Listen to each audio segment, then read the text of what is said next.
سيدنا وأكرمنا بالتقوى وارزقنا العافية اللهم أخرجنا من ظلمات الوهم وأكرمنا بنور الفهم وافتحنا بمعرفة العلم وحسن أخلاقنا بالحلم واجعلنا من يستمعون القول ويتبعون أحسنه. الحمد لله tersambung dengan kitab syarah yang Al-Mubarak. Amma burhan wujudi qiyami ta'ala. Bismillahirrahmanirrahim. Qala al-mu'allif rahimahullah wa nafa'ana bihi wa wa amma burhan wujudi qiyamihi ta'ala bi nafsihi فلأنه تعالى لو احتاج إلى محل لكان صفة، والصفة لا تتصف بصفات المعاني ولا المعنوية، ومولانا جل وعز يجب اتصافه بهما فليس بصفته، ولو احتاج إلى مخصص لكان حادثا، كيف وقد قام البرهان على وجود قدمه تعالى وبقائه.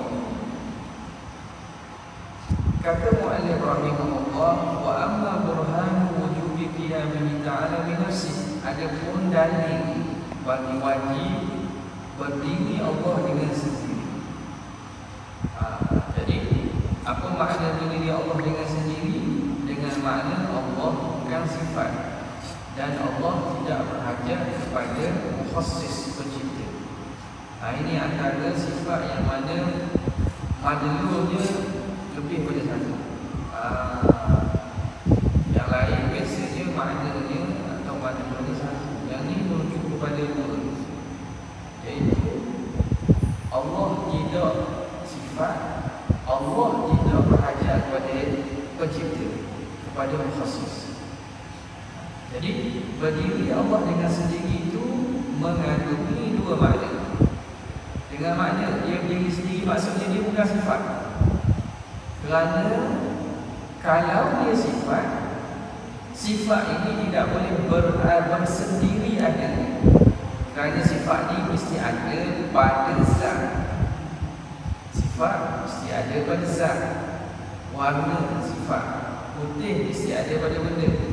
Rasa manis, masin, sifat mesti ada pada benda. Manis pada kuih, manis pada kuih. Itu salah satu makna daripada qiyamah ta'ala, makna Tuhan bukan sifat. Yang kedua, Allah tidak berhajat dengan yang lain. Bila kata Allah berdiri dengan sendiri, makna adanya tidak perlu kepada yang lain. Baik. Sekarang ni apa burhan? Apa dalil?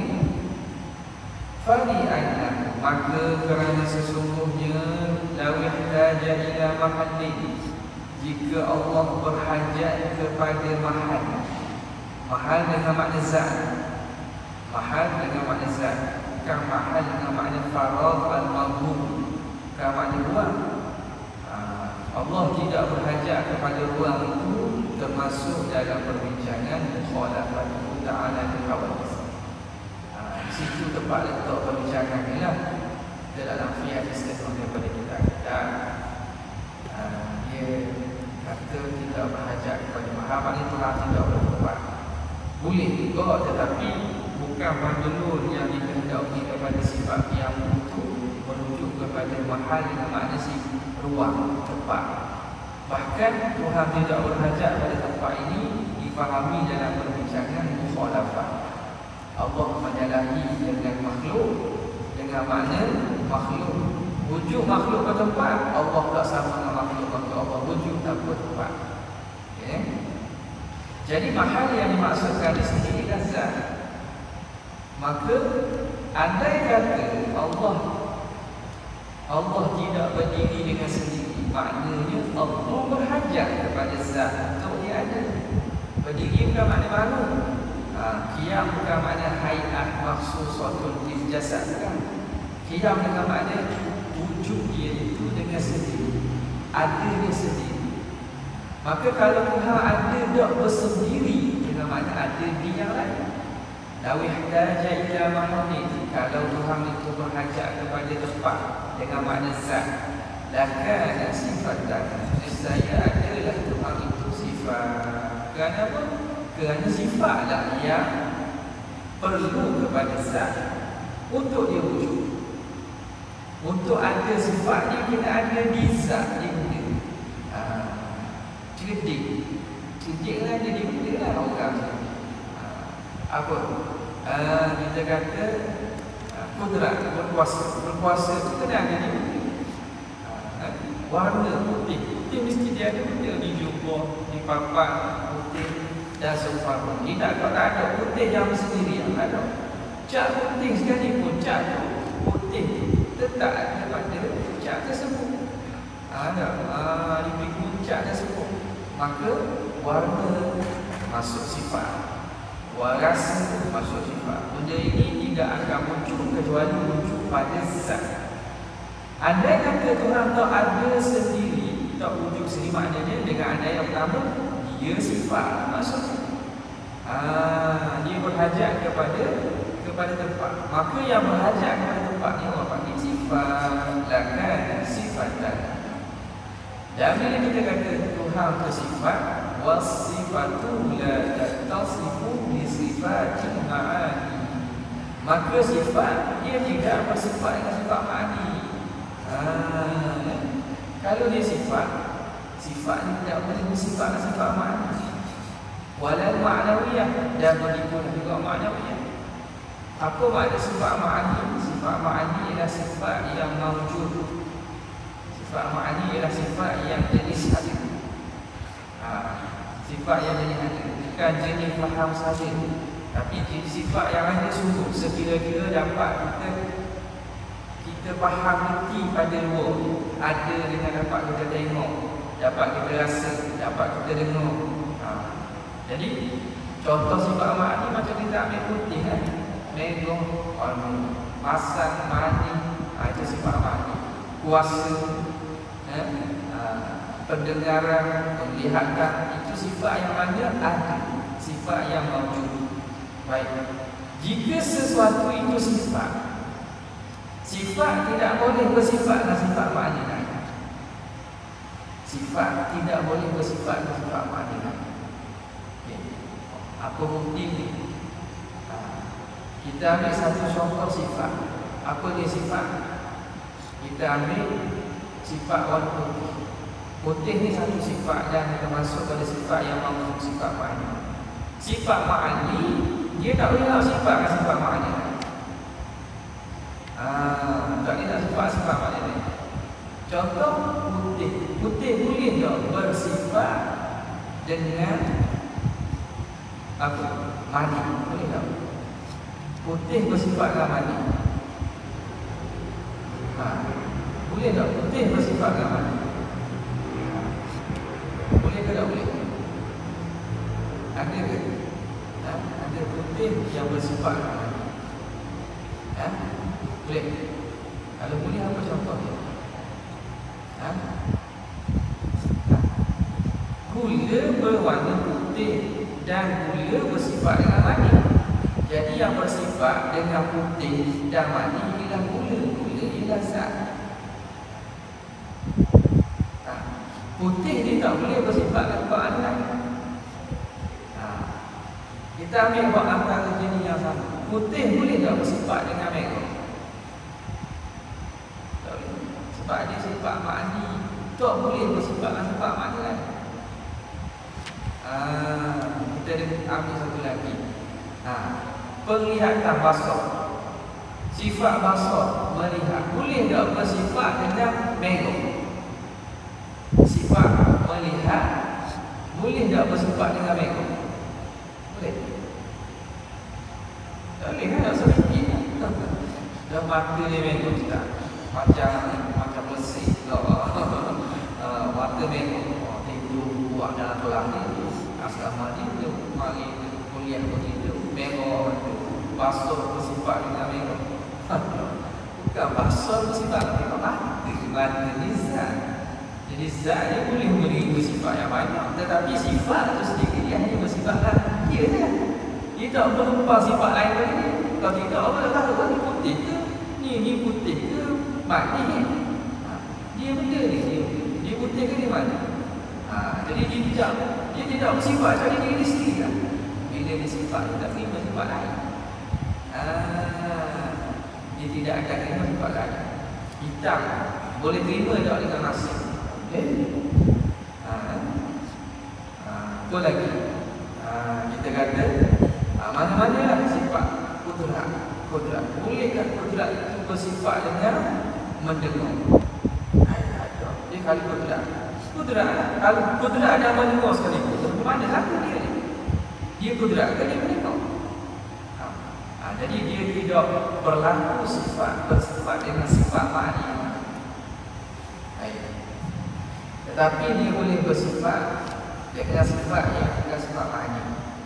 Kita kata sifat kudrat Tuhan. Sifat kudrat Tuhan boleh tak bersifat dengan wujud? Wujud sifat. Atas kau yang mengatakan sifat lah.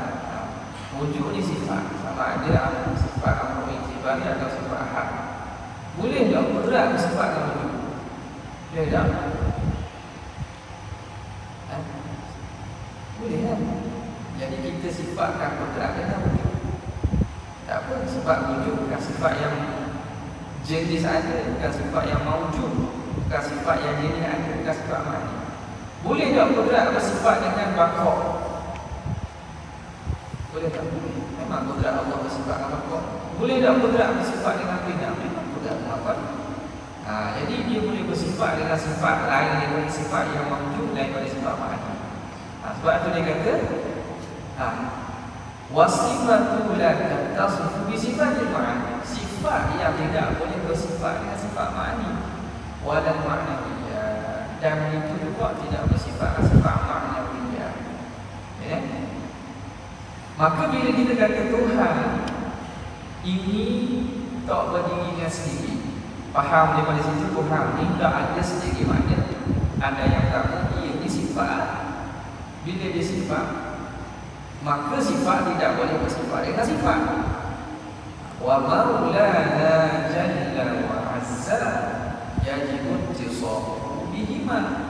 Walhal Tuhan kita Allah bersifat, wajib bersifat dengan kedua-duanya. Mana? Sifat ma'ani dan ma'nawiyah. Walhal kita yakin bahawa Allah wajib bersifat dengan sifat ma'ani, wajib bersifat dengan sifat ma'nawiyah. Kudrat iradah semua itu sifat ma'ani. Kaum qadir, kaum mu'minin, sifat akhir. Memang Tuhan bersifat-sifat itu. Maka bila begitu, pada sifat dia, maka Tuhan kan sifat. Sebab kalau kita kata dia sifat, dia tak akan bersifat dengan sifat ma'ani. Walhal kita yakin bahawa Tuhan ada sifat ma'ani. Boleh? Itu selesai bahagian pertama. Dia ada dua majlul kan. Majlul yang kedua ialah ada ihtiyaj ila mukhassis, tidak berhajat kepada pencipta. Apa dari Allah Ta'ala wajib berdiri dengan sendiri? Walau ihtaja ila mukhassis.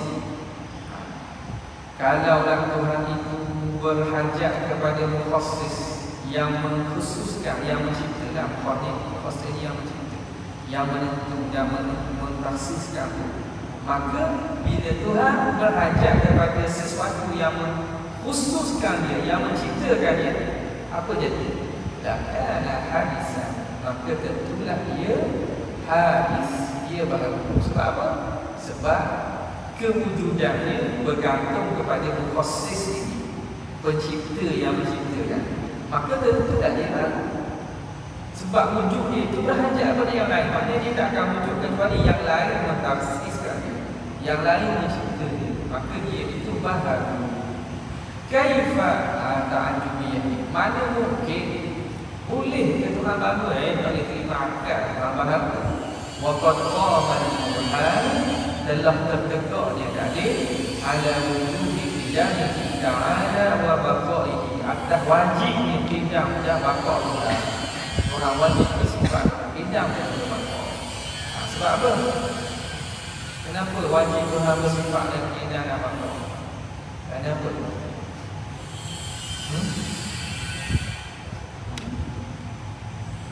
Kalau tidak, mana tidak jadi apa?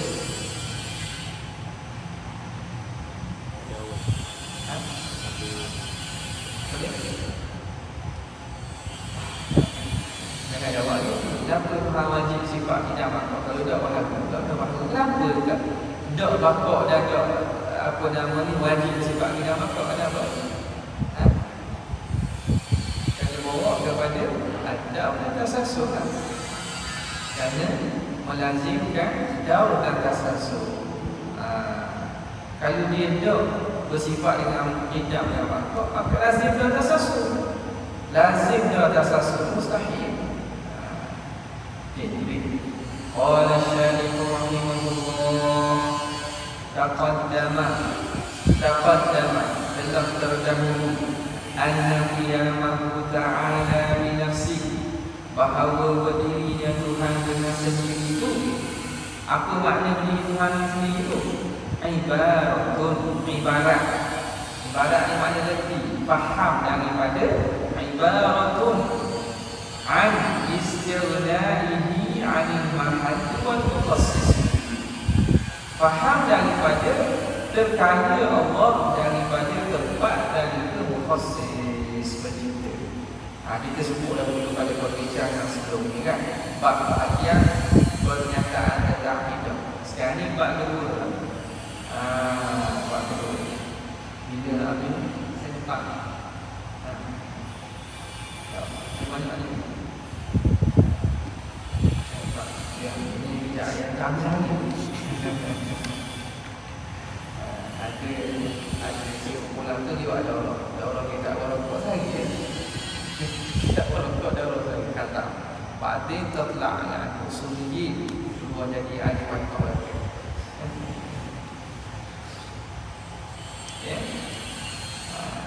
Jadi apa tadi? Dia kata telah sebut pada bahagian dulu ni, kita masuk bahagian tentang perbincangan dalil sifat Rasul dan Rasul ni. Ini perbincangan tentang dalil telah taqaddama qiyamahu ta'ala bi nafsihi, bahawa berdiri Tuhan dengan sendiri itu ibarat faham daripada istighnaihi, terkayanya Allah, anil mahal wal mukhassis, daripada tempat dan juga pencipta. Jadi qiyamuhu ta'ala ni masuk sifat apa? Dia panggil sifat salbiyah kan. Sifat salbiyah ni sifat yang maknanya penafian. Apa makna qaimun bi nafsi? Allah berdiri sendiri memang Allah bukan sifat, Allah tidak berhajat kepada pencipta. Menafikan sifat dan menafikan Tuhan berhajat kepada pencipta, mukhassis. Amma burhanu istighnaihi anil mahalli, adapun dalil terkayanya Tuhan daripada tempat. Apa makna tempat ini? Ai dzatin yaqumu biha. Anil mahal ai an dzatin yaqumu biha. Terkaya Tuhan daripada zat yang berdiri Tuhan biha bizat. Zat ni yuzakkar wa yuannas. Zat ni kalimah yang boleh dimuzakkarkan dan boleh dimuannaskan. Yaqumu ayakumullah lah. Berdiri Allah padanya pada zat. Jadi adapun dalil terkaya Allah daripada mahal. Mahal dengan makna zat yang berdiri Tuhan pada zat tersebut. Fali annahu, maka dari kerana sesungguhnya law ihtaja ila mahallin, kalau Tuhan berhajat kepada tempat, lakana sifatan, nescaya Tuhan tu jadi sifat lah. Kalau Tuhan berhajat kepada tempat, maka Tuhan tu sifat. Kenapa? Li'annahu la yahtaju ilal mahalli illa sifatu, kerana tidak berhajat kepada tempat itu kecuali sifat. as-sifatu jadi fa'il kepada yahtaju. Dia panggil apa nama istisna mufarrag di sini Kerana apa? Kerana jumlah sebelum illa belum tam. Maka as-sifat itu menjadi fa'il kepada yahtaju. Kerana tidak berhajat kepada tempat kecuali sifat. Sifat saja yang berhajat pada tempat ni. Tempat ke mana zat lah. Kita berhajat kepada zat dah. Kita tak berhajat pada zat. Kita ni zat. Zat kita tak berhajat kepada zat untuk wujud. Wujud maksudnya kita tak berada pada yang lain.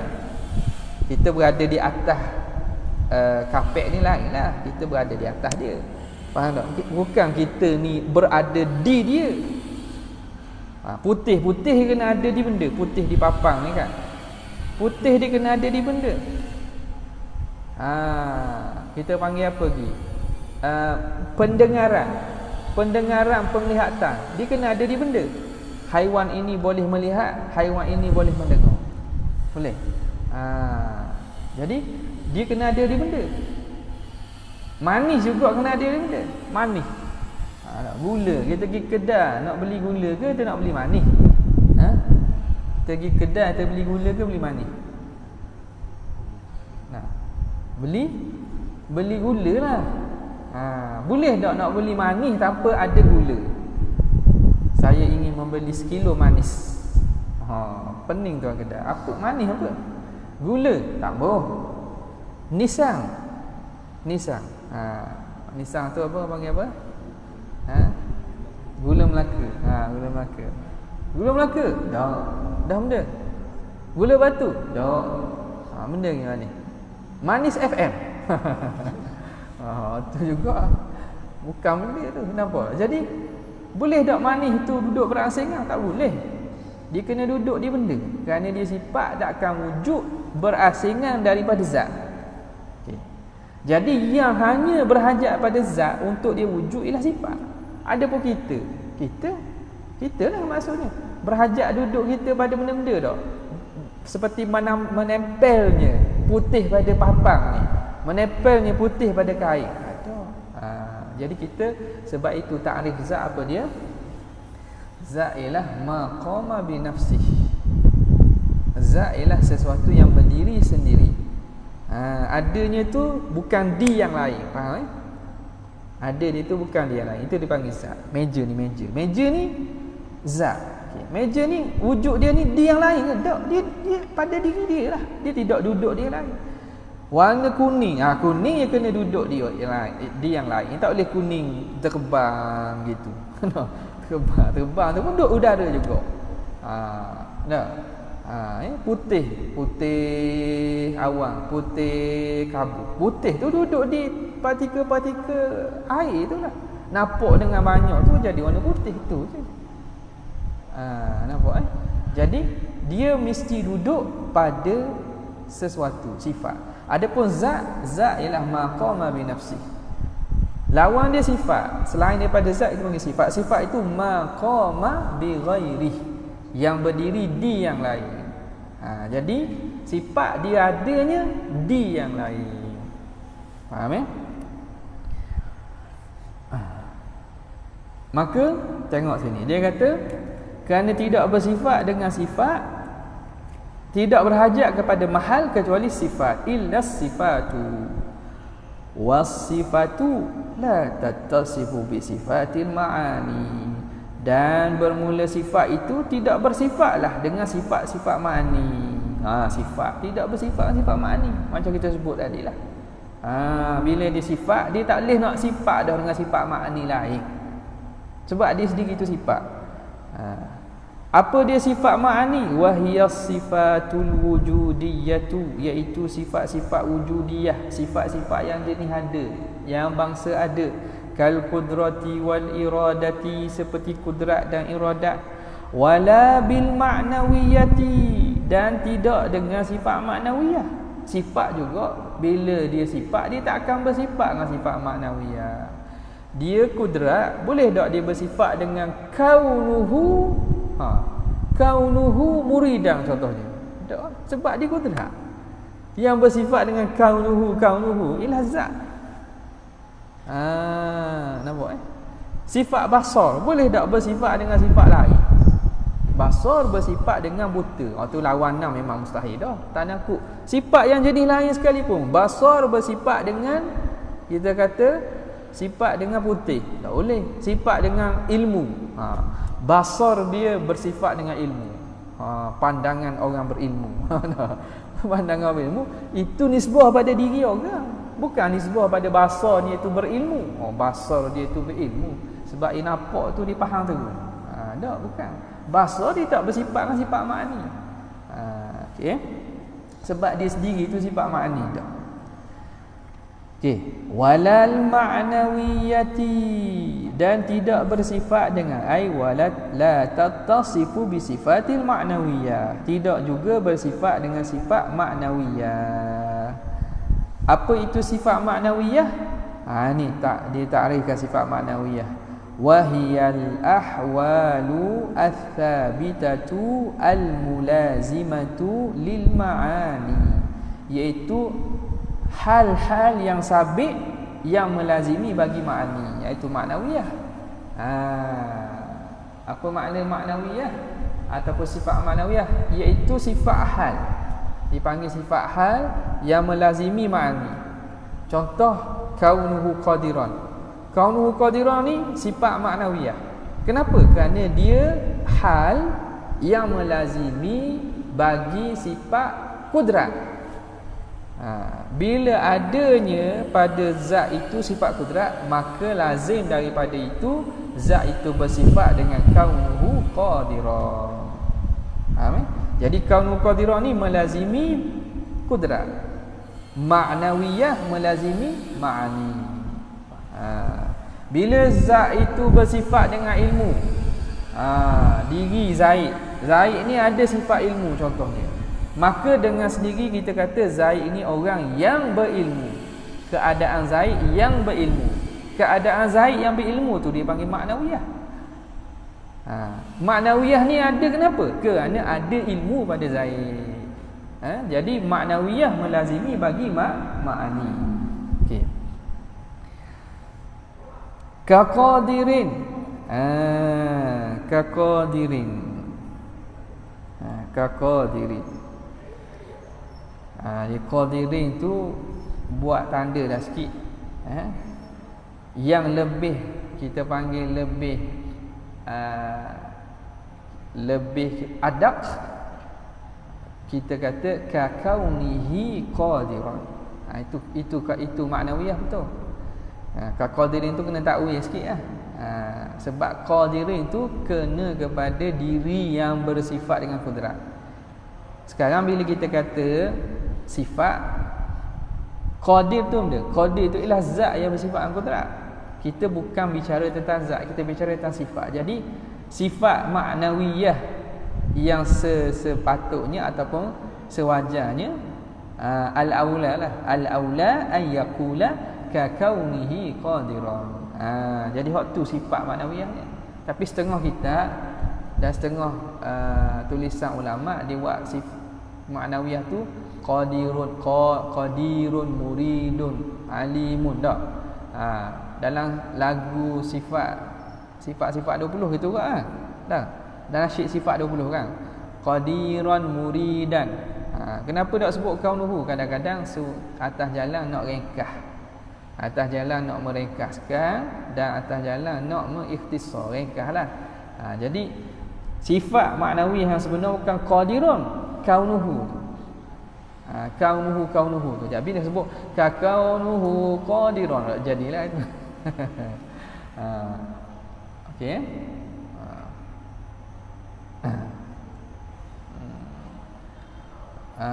Sami' basir ma yasha yuridu mutakallimun summa sifatu dzati laysat bi ghairi au bi aini zati. Dalam jauharah pun disebut dalam bentuk isim fa'il tu. Tapi yang sebenarnya sifat itulah kaunuhu. Faham jadi uzur bagi mereka sebut tu adalah, cumanya kita kena faham bahawa sifat yang sebenar ya ka kaunihi qadiran wa muridan ila akhirih, sehingga akhirnya. Okey, jadi itu dipanggil al-ahwal al-ma'nawiyah ataupun sifat ma'nawiyah.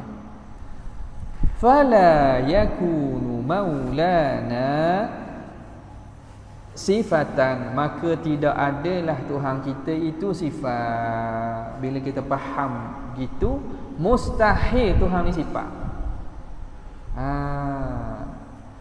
Dah ada ke orang kata Tuhan sifat? Ada ke Tuhan sifat? Adalah. Ya, walaupun daripada agama lain sekalipun. Sebahagiannya ialah golongan Nasara. Nasara ke Kristian? Nasara ke Kristian?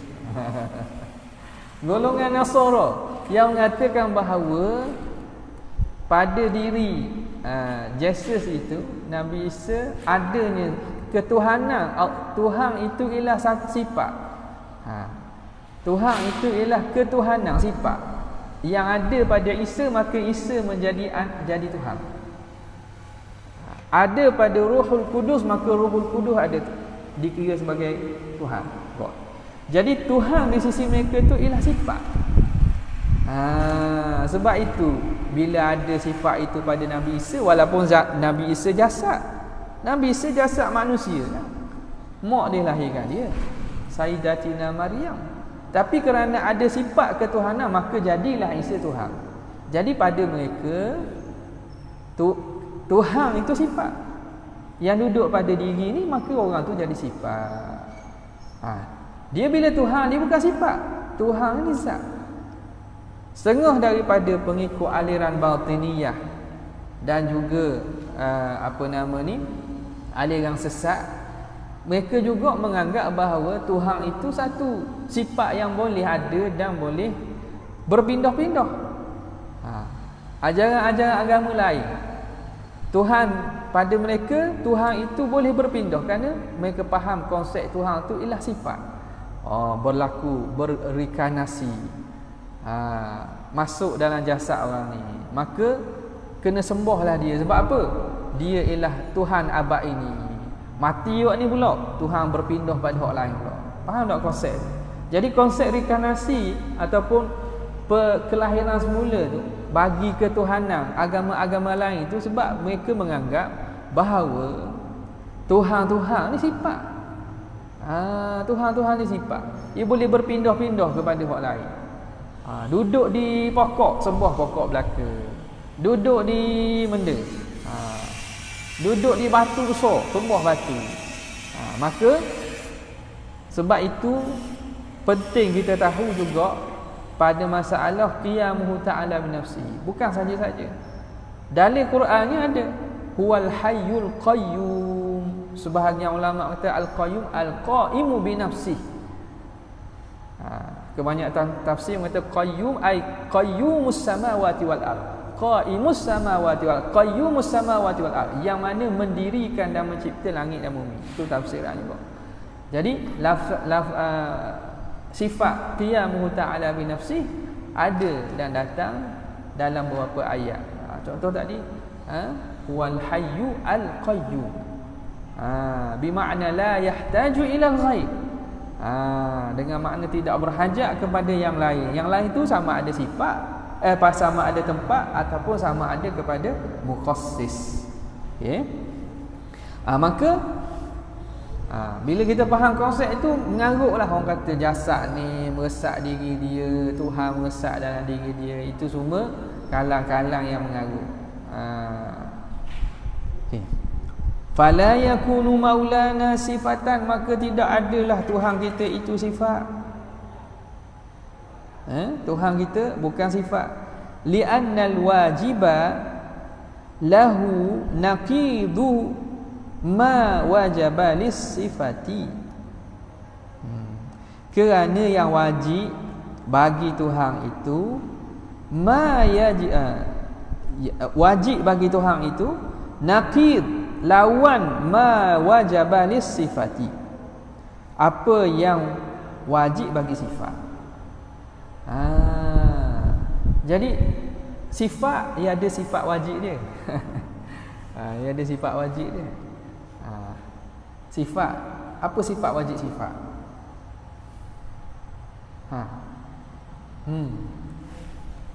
Apakah sifat wajib bagi sifat?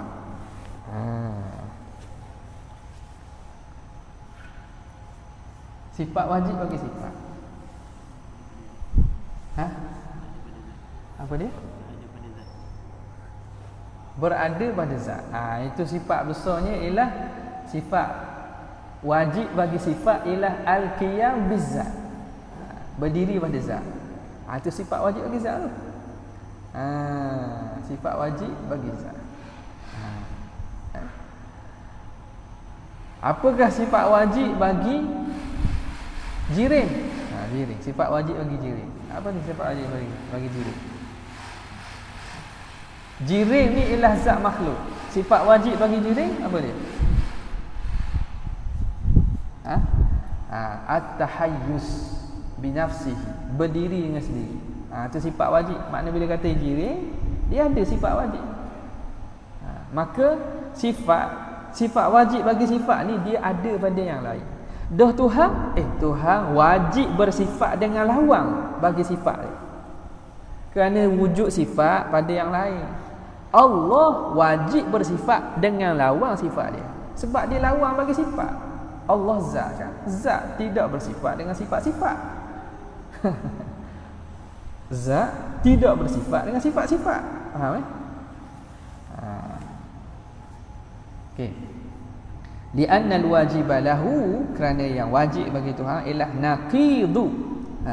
Lawan ma wajaba lis-sifati, lawan apa yang wajib bagi sifat.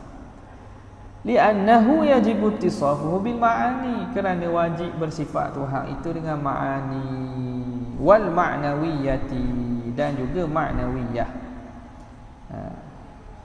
Was-sifatu yastahilu 'alaiha dhalik, dan sifat itu mustahil atasnya demikian itu. Mana? Ittisafu bil ma'ani wal ma'nawiyah. Sifat pula mustahil bersifat dengan sifat ma'ani ma'nawiyah. Maka Allah bersifat dengan lawang bagi sifat lah. Lawang bagi sifat-sifat. Faham? Okay. Boleh tak tu? Okay, habis. Kemudian kata muallif rahimahullahu ta'ala, selesai satu bahagian daripada makna qiyamuhu ta'ala bi nafsi. Wa burhanu anna sifata la tattasifu bi sifatil ma'ani walal ma'nawiyati, dan dalil bahawa sifat tidak bersifat dengan sifat ma'ani dan juga sifat ma'nawiyah. Apa dalil ni? Kita tanya lagi. Kita biar faham betul. Akidah ini kita belajar, biar belajar betul. Biar belajar siapa faham. Kalau tak faham, jangan berhenti. Belajar lagi siapa faham. Dia tak boleh berhenti separuh. Berhenti separuh ni akhir ni, cikgu dia belajar akidah ikut manhaj lain, dia pun tuduh sifat 20 ni tak betul. Padahal dia tak faham. Dia kata saya belajar pondok kat dulu, saya belajar dengan sifat 20 kat dulu, tapi saya tolak dah sifat-sifat 20 ni sebab Nabi tak pakai, sahabat pun tak pakai, salah tak pakai. Saya pakai sifat pengajian akidah salah. Sebab apa? Memeningkan. Padahal dia pening. Dia pening, dia tuduh pengajian tu sesat. Dia yang tak faham, dia yang pening, dia tuduh pengajian tu sesat. Pengajian tu tak betul. Sebab itu mengaji, kalau tak faham jangan berhenti. Kalau tak faham, mengaji lagi sampai beri faham. Sebab ia tak payah pun kalau kita sungguh. Walladzina jahadu fina lanahdiyannahum subulana. Sungguh-sungguh Allah Taala bagi ya. Jadi kalau tak faham ni, kita kena kembalikan taksir diri kita. Aku yang lemah, aku yang ni. Barulah Allah Ta'ala bagi Rabbi zidni ilma, tambahkan bagi aku ilmu. Nampak tak? Jadi kalau kita tak faham dah, kita pun berhenti tak mahu mengaji dah. Payah kita pun pergi ikut pengajian lain. Ni baru betul akidah.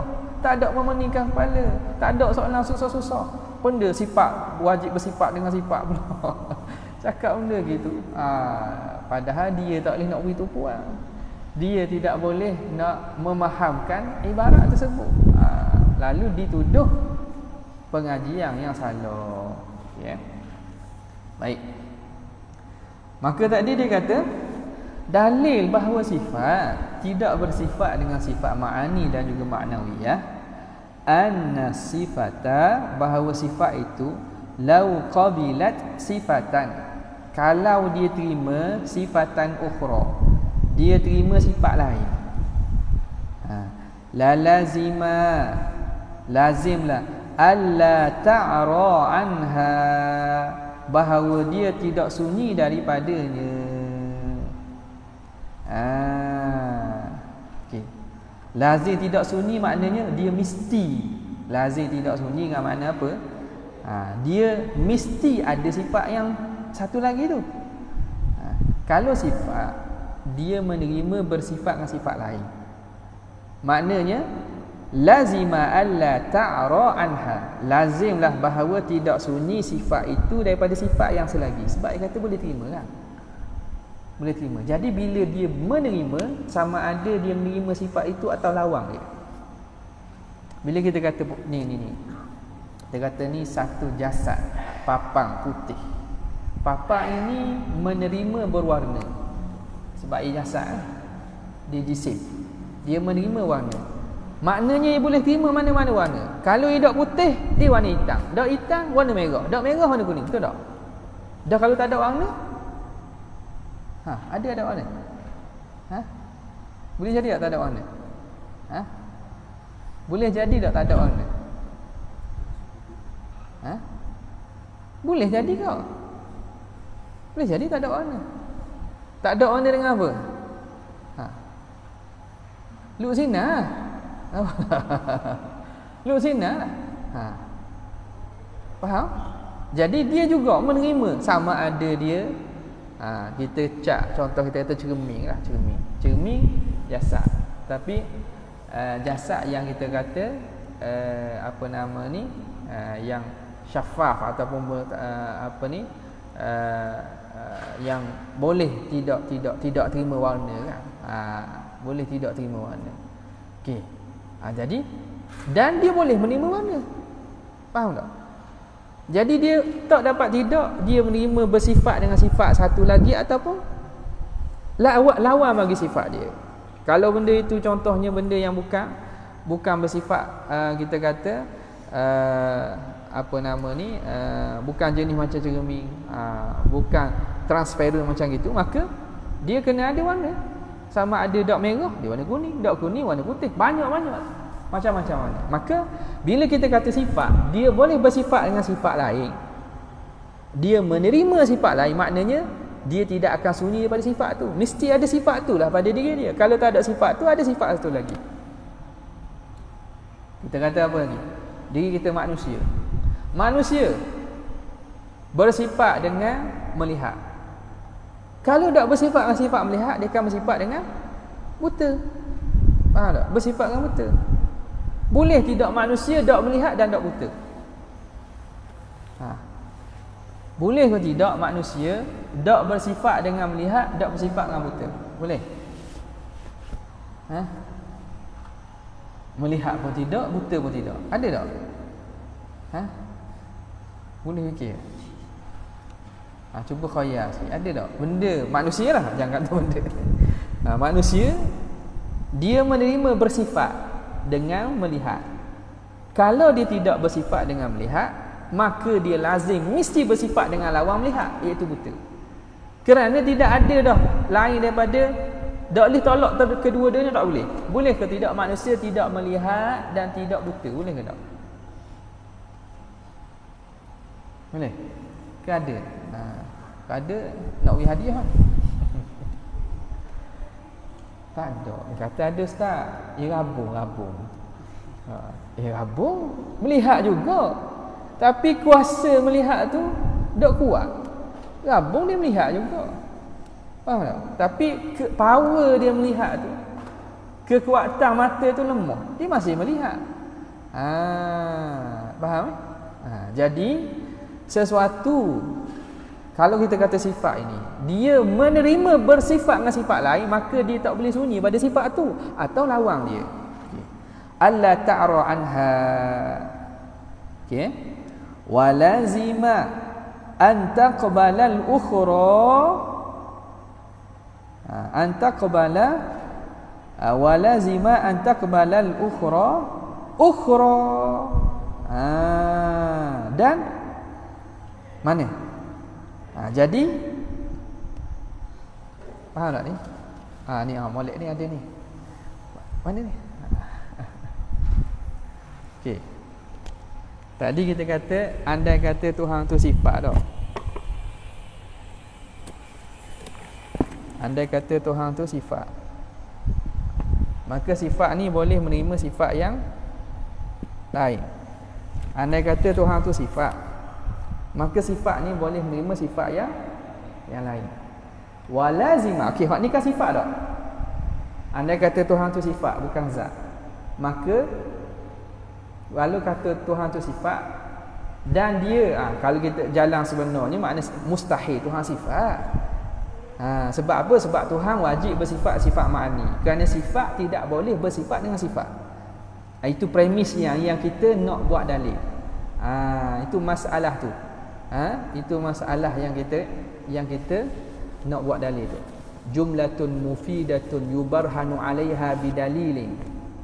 Jumlah satu statement yang kita nak cari dalil atasnya. Apa dalil ni? Okey. Apa dalil sifat tidak boleh bersifat dengan sifat? Andai kata sifat bersifat dengan sifat. Okay. Ni sifat tak? Sifat ni juga boleh bersifat dengan sifat sebab ia sifat. Faham tak? Ni kan sifat juga kan? Sifat pun boleh bersifat dengan sifat sebab ia sifat juga. Dah ni sifat tak? Sifat. Apa kan jadi? Tasasul. Faham tak? Benda asas je. Tapi kalau orang masuk dalam bidang ilmu kalam, perbincangan-perbincangan dengan lebih mendalam, benda ni penting ni kena faham. Kalau tidak kita kata apa masalahnya? Sifat bersifat dengan sifat. Apa masalahnya? Apa nama ni? Kita kata bergerak dengan diam. Bergerak dengan diam tu bersifat dengan bergerak dengan diam pula.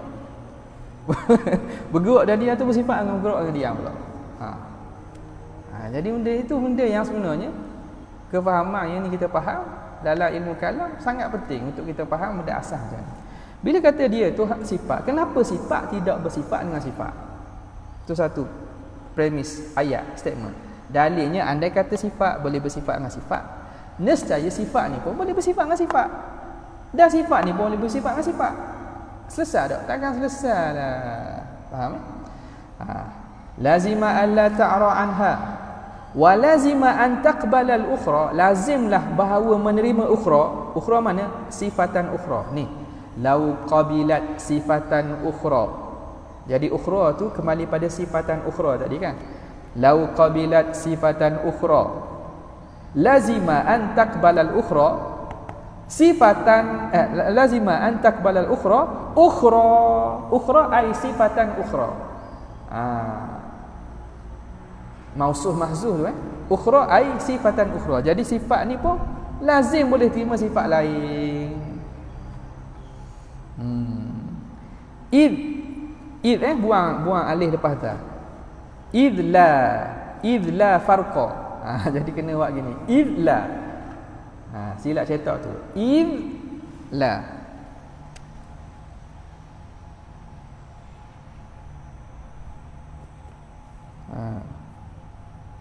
Idla farqa, kerana tidak ada beza bainahuma, antara keduanya tak ada beza kan, kata ini sifat kan.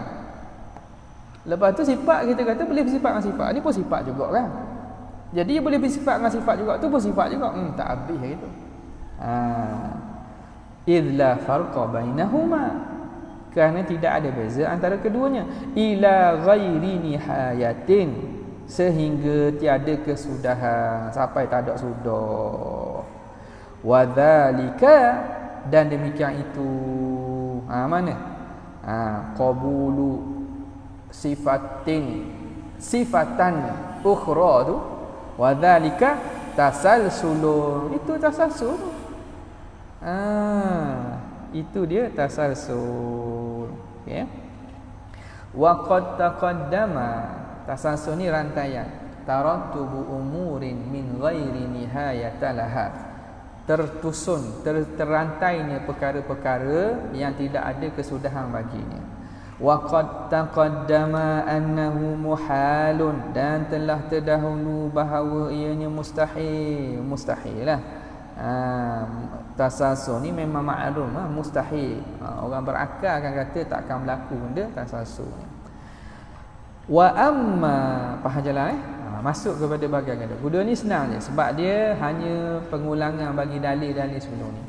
Wa amma burhanu istighnaihi 'anil mukhassisi, dan ada pun dalil terkaya Tuhan daripada mukhassis bi kasri sad, baca dengan kasrah sad, mukhassis.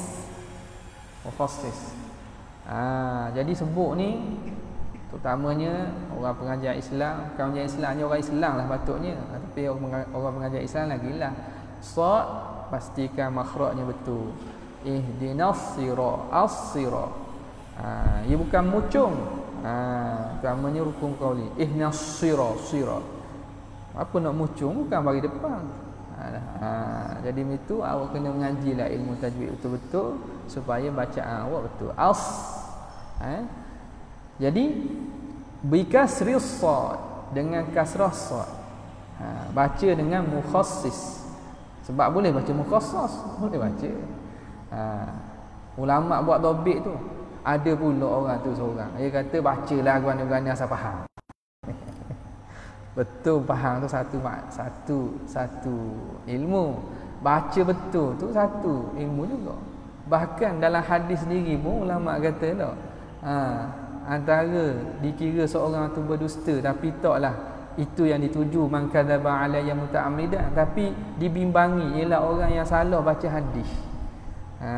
Tapi tidaklah benda itu sampai tahap tu, tapi ulama mengambil berat juga, sebab tu didobit kalimah-kalimah ni dengan betul.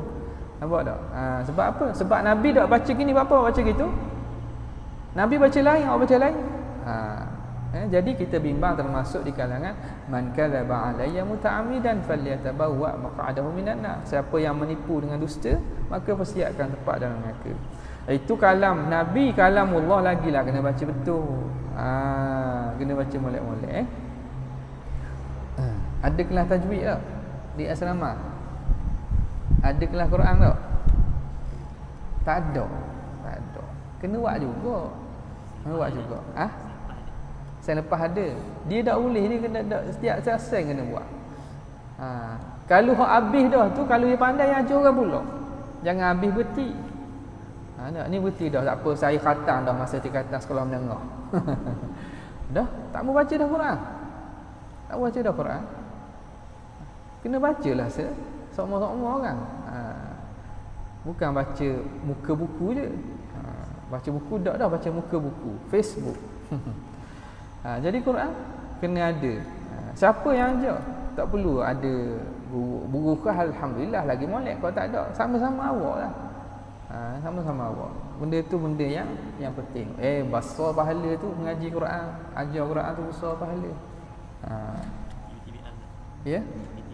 Betul lah, betul. Orang mari ngaji sana, mari ngajar sini pula. Orang nak pergi sana jauh juga. Jauh juga. Takut dan pergi lain dulu. Banyak distraction tu. Nak pergi sana siapa tu? Lain dulu. Minyak nak habis dah, kita pergi kat ni kan. Minum kopi.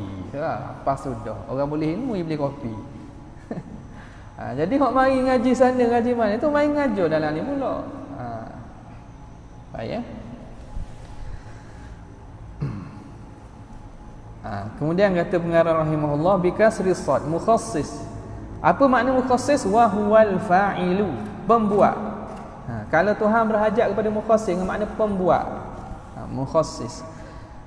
Fali annahu, maka sesungguhnya apa dalil Allah Maha Suci daripada mukhassis? Kerana sesungguhnya law ihtaja ilaihi, kalau berhajat Tuhan kepada mukhassis, kepada fa'il pencipta, lakana hadisan, nescaya Tuhan tu baharulah. Wa dzalika muhalun, dan demikian itu mustahil, lima taqaddama, kerana apa yang telah lalu daripada dalil-dalil min wujubi qidamihi ta'ala wa baqaihi, daripada wajib qidam Tuhan dan wajib baqa.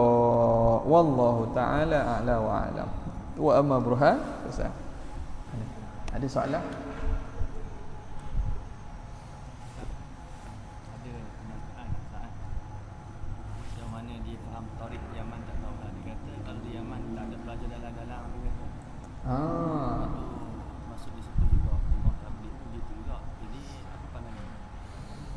Dia kita pandang kalam tu dengan beberapa kalam ulama lain lagi lah. Antaranya Imam Al-Ghazali dalam kitab Iljamul Awam an Ilmil Kalam. Apabila kita faham kalam seorang dalam konteksnya dan kita faham worldview bagi ilmu, maksudnya ilmu yang wajib bagi setiap orang ada ialah ilmu fardu ain. Maka ini anda rasa sepakatlah dia ulama Yaman ke, ulama Syam ke, ulama Mesir ke, ulama Afrikah Maghrib ke, sepakat bahawa pengajian usuluddin dengan kadar yang melepaskan daripada fardu ain dia itu mesti. Bahkan di Yaman ke Tabligh pun dia ada kan muqarrar yang asah lah. Cuma pada masalah mendalami ilmu usuluddin yang kita namakan oleh sebahagian ulama ilmu kalam. Ilmu kalam. Jadi perbincangan ilmu kalam ni ini perbincangan yang lebih mendalam dalam perbincangan usuluddin. Jadi inilah yang mana sebahagian daripada ulama mereka memberi nasihat kepada orang awam dan tidak menggalakkan orang awam untuk menghabiskan usia mereka pada perbahasan ilmu kalam. Kerana perbahasan ilmu kalam ni ada di sana perbahasan lain yang lebih bermanfaat bagi orang awam daripada perbahasan ilmu kalam. Orang awam yang mana hanya tunggu apa? Tunggu bila Israel datang mari tunggu mati. Dan orang awam ni tidak ada masa yang panjang kecuali dia sibuk masa dengan ma'isyah, kehidupan. Nak cari rezeki, nak tolong orang, nak bagi bantuan, nak ni benda tu dah. Jadi apabila masa mereka dihabiskan pada perbincangan ilmu kalam, maka ini akan kurang aulawiyat dia. Kurang manfaat pada diri orang tu. Kurang manfaat bagi diri orang tu. Dan talabatul ilm juga bukan semua orang.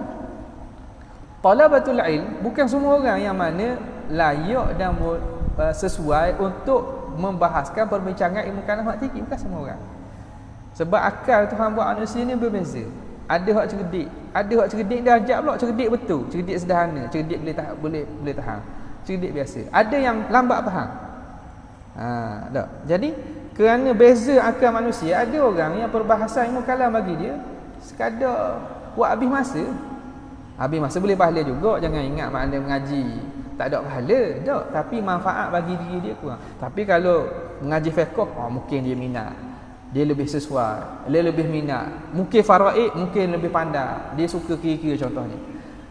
Jadi pandangan ataupun benda itu bukan dengar ramai juga masyayikh kita pun daripada Arab pun ada kata gitu. Tapi maknanya anda faham daripada kalam tersebut kerana apa? Kerana jullatu talabatil ilm, yang mana bukanlah takhasus mereka pada ilmu kalam, lebih sesuai untuk mereka habiskan masa-masa yang berharga tu pada ilmu yang lebih manfaat. Tapi tidak dinafikan kewajipan kena ada orang yang mahir ilmu kalam tu, kena ada lah. Kena ada. Dan kena latih orang. Bukan makna tu kena latih orang yang ada kemampuan untuk ilmu kalam tu, kena ada juga. Jadi kita pandang secara gitu, maknanya harmoni lah. Ada pun setengah yang membahaskan ilmu kalam, bahas falsafah tinggi-tinggi. Kadang ada di kalangan mereka, kalau hak bukan Islam tu ada je, nak profesor-profesor buat bahagian teologi di negara barat. Tapi tak Islam.